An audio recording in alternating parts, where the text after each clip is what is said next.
Meu nome é Shawn. Já faz 3 anos que sou recepcionista de cinema.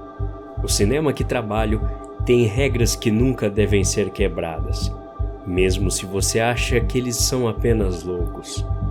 Se você está confuso, provavelmente deve começar do início. Assista a parte 1 e 2 antes de continuar.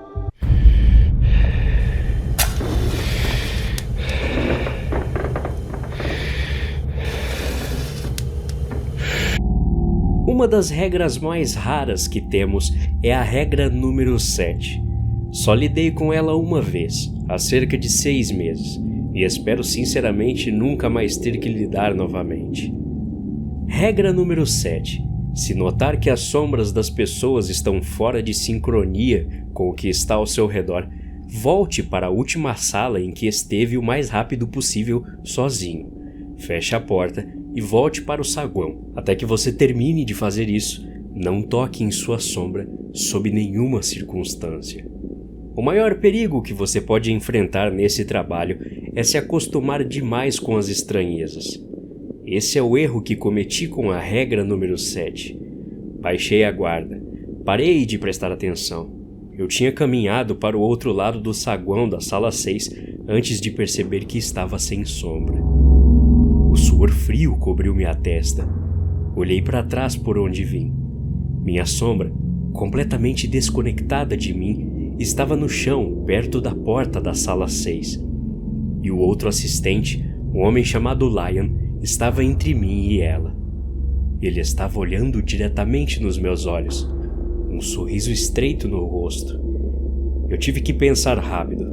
O que quer que tivesse acontecido, eu precisava voltar para a sala 6, como disse a regra, mas com Lion no meu caminho, não tinha nenhuma rota para chegar lá, não sem confrontá-lo. Shawn, está tudo bem? David chamou da porta do seu escritório. Ele parecia preocupado. Eu poderia responder a ele? Ou só pioraria as coisas? Ignorei a pergunta e comecei a voltar para a sala 6. Quanto mais eu olhava ao meu redor, mais claro ficava o quão estranho era meu ambiente. Cada sombra foi lançada em uma direção diferente, como se cada item fosse iluminado por uma fonte de luz distinta. Eu estava me aproximando de Lion nesse momento. Diminui o passo, andando de uma maneira que esperava parecer indiferente. David lhe fez uma pergunta, Shawn, Lion disse. O sorriso fino ainda estava estampado em seu rosto. Ele parou na minha frente, barrando meu caminho. Eu ouvi, Lion. Eu só esqueci uma coisa na sala 6, só isso. E o que é, Shawn? O que você esqueceu? Ele sabia. Eu podia ver em seus olhos. Lion, a coisa disfarçada de Lion, sabia o que eu estava tentando fazer. Ele sabia que eu não estava enganando pela minha atuação. Ouvi a porta do escritório abrir atrás de mim. Passos se aproximaram. Shawn? Perguntou David. O que você esqueceu? Ele caminhou ao meu redor. Ficou do lado de Lion. Tive que convencê-los de que não sabia que havia algo errado, senão eu não conseguiria chegar até a sala 6. Mesmo se eu conseguisse chegar lá, a regra dizia que eu precisava ficar sozinho. Eles não podiam me seguir. É que eu esqueci de limpar uma bebida derramada. Vou pegar algumas toalhas de papel no depósito e ir limpar. Eu disse sorrindo, amaldiçoando minha voz trêmula. Era uma péssima mentira. Eu podia ver nos olhos de David que ele não estava convencido. Tá bom, Shawn. Lion, ajuda ele com isso, tá bom? Disse ele, indo para o escritório. Lion sorriu para mim novamente. Foi uma visão horrível. Bem, vamos lá, Shawn. Ele zombou. Caminhamos para o depósito.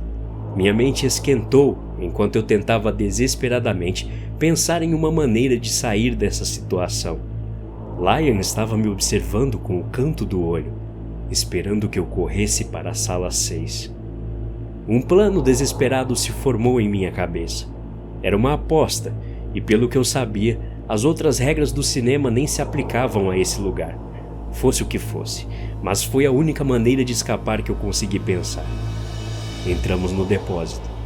Lion não estava mais agindo discretamente. Ele estava olhando diretamente para mim, ainda sorrindo. Com Lion seguindo, eu caminhei para o fundo do depósito e dei um soco no rosto dele com todas as minhas forças. Ele cambaleou para trás, surpreso, e eu pulei para o duto de ar, abrindo-o no último segundo. Os dedos dele me agarraram por trás. A aparência de humano que Lion tinha usado antes estava caindo como uma pele de cobra. Seu rosto ficou desproporcional. Seus olhos eram poças de sombra. Ele riu da minha cara. Eu sabia que você sabia. O tempo acabou. É hora de você conhecer sua sombra. Ele riu. Espero que goste daqui, que vai ficar comigo. Me debati desesperadamente, lutando contra a força da coisa enquanto ela agarrava meus braços. Consegui nos virar, empurrando-o para o duto de ar aberto. Ele gritou de dor. Cara, desde que seu mestre fez suas regras tolas eu estive sozinho. Pois é, mas não mais agora. Primeiro você, depois ele. Finalmente, ouvi o que eu estava esperando desesperadamente. Um som vindo do duto de ar atrás de Lion. Era a coisa que a gente alimentava. Os olhos dele se arregalaram. Em seguida, a coisa que possuiu Lion foi arrancada para trás, quando uma força terrível o rasgou pela ventilação. Seus ossos estalaram enquanto ele era levado para trás, suas pernas dobradas em ângulos que nunca deveriam estar. Tropecei para longe da parede. Tive pouco tempo. Enquanto eu corria pelo saguão em direção à sala 6, a coisa com o corpo de David saiu correndo do escritório. Ele gritou de frustração enquanto corria em minha direção. Cheguei à sala 6. Minha sombra enrolou-se no chão, tentando me alcançar. David estava perto, a metros de mim, um grito de raiva e desespero enchendo o ar. Eu escancarei a porta, pulei para dentro e bati ela atrás de mim. O silêncio caiu como uma pedra. Cautelosamente, abri a porta novamente. O saguão estava vazio. Olhei ao meu redor e soltei um suspiro de alívio. Minha sombra estava de volta normalmente comigo. Regra número 8. Se um saco de lixo começar a se mover violentamente ou a fazer barulho, jogue-o na rampa especial do depósito. Não abra o saco. Um dos trabalhos que temos que fazer aqui é limpar o depósito após cada turno. Isso significa carregar todo o lixo em um carrinho e levá-lo ao estacionamento do subsolo, onde um caminhão irá buscá-lo toda semana. A regra número 8 é provavelmente a pior após a 4. Não é tão traumatizante, mas ainda pode ferrar sua cabeça se você pensar muito sobre ela. Certamente, me deixou bastante infeliz quando tive que lidar com isso pela primeira vez, cerca de 1 ano atrás. Eu estava quase terminando com o lixo naquele dia, mas uma viagem com o carrinho deveria ter resolvido. Doido pro meu fim de turno e louco para me jogar em minha cama. Foi quando um saco de lixo teve um espasmo, caiu no chão com um baque úmido e orgânico e começou a gritar. Me ajude! Ah, Deus, por favor, me ajude! Eu gritei e pulei para trás. O saco se contorceu no chão, enquanto quem estava dentro dele se esforçava contra o plástico grosso. Aquilo gritou novamente em pânico. Deus, por favor, me deixe sair, eu não consigo respirar. Meu coração estava disparado. Com os dedos trêmulos, alcancei o saco para abri-lo e libertar a pessoa presa dentro dela. Não. Regra número 8. A coisa no saco gritou de dor e medo. Tem alguém aí? Por favor, você tem que me ajudar. Ele começou a soluçar, o plástico balançando e se enrolando nele mesmo. Um arrepio percorreu minhas costas. Essa coisa parecia humana, parecia que estava sentindo dor, mas esse lugar me ensinou a não acreditar em nada que via ou ouvia. Cautelosamente, encostei no saco. Uma mão saiu da massa se contorcendo e agarrou meu braço. Gritei e tropecei para trás, quebrando o aperto da coisa. Você tem que me ajudar, eu não posso me mover, eu não posso respirar, eu não posso... O braço era bastante real. Eu ainda podia sentir seu aperto onde me pegou. O braço era do tamanho de um humano, mas nenhum humano caberia naquele saco. Agarrei a massa amorfa e torcida. As mãos me pegaram através do plástico enquanto ele gritava por ajuda no meu rosto. Cambaleei com seu peso até a rampa de lixo e o joguei na beirada. Ele pegou na borda com suas mãos. Choramingou, quase sussurrando, onde antes estava gritando. Eu não posso voltar, por favor, não! Baixei a tampa da rampa sobre seus dedos. Ele gritou, escorregou pela rampa, arranhou as laterais enquanto desaparecia na escuridão e ficou em silêncio. Regra número 9. Se alguém sair da sala 3 durante um filme, faça o que pedirem. Informe o gerente imediatamente. Pelas razões erradas, essa história não é como as outras que contei. Essa será diferente porque aconteceu ontem. Embora David tenha sido afetuoso comigo durante o tempo em que estou trabalhando aqui, podendo até confiar em mim, ele não disse nada sobre a sala 3. Para ser justo, tive muito medo de perguntar. Portanto, a regra número 9 sempre foi uma fonte de mistério. Ninguém a quem perguntei conseguia se lembrar de uma época em que teria que obedecer essa regra.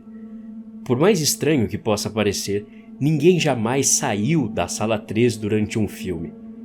Pelo menos não nos anos em que trabalho aqui. Ninguém conseguia se lembrar de David explicando o comando ou mesmo falando sobre isso. A regra número 9 era um mistério tão grande quanto a sala em questão. Portanto, nada poderia ter me preparado para ontem, quando a porta se abriu e um homem, elegantemente vestido, saiu da sala 3. Eu congelei no meio do caminho. Nenhuma quantidade de experiência nesse trabalho poderia ter me preparado para isso. Ele caminhou até mim enquanto eu estava de pé, olhando com espanto e medo. Boa noite, senhor, ele disse. Sua voz era monótona, sem emoção, mas ao contrário da regra número 4, era inconfundivelmente humano. Boa noite, eu gaguejei. O homem sorriu ligeiramente. Gostaria de falar com o gerente, ele disse. Merda. É certo, por aqui, senhor, respondi, tentando fingir uma calma que não sentia. Eu gostaria de ter dito para ele esperar e ir lá antes avisar David, mas era como se meu cérebro tivesse congelado, lento e sem resposta. Caminhamos até o escritório e entramos. Nem tive tempo para falar. David ergueu os olhos, viu o homem e ficou pálido. Regra número 9, Shawn. Sim, senhor. Deixe-nos conversar em particular, por favor. Espere por mim lá fora, David disse. Eu obedeci. Nada poderia ter me feito permanecer naquela sala, absolutamente nada. Saí para o saguão e esperei. Eu podia ouvir o murmúrio da conversa de dentro do escritório.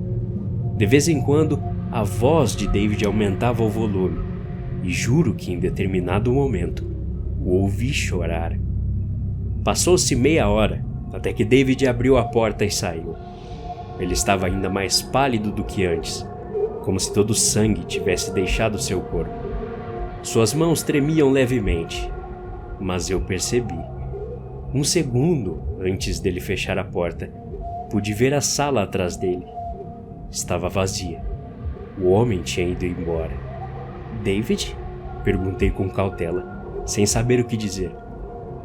Tá tudo bem? O que aconteceu? David fixou seus olhos em mim. Vá para casa, Shawn. Descanse, durma e prepare-se. Por quê? Me preparar para quê? Perguntei. Vamos quebrar as regras, números 10 e 11 amanhã. Ele respondeu. Continua. Até a próxima. Obrigado.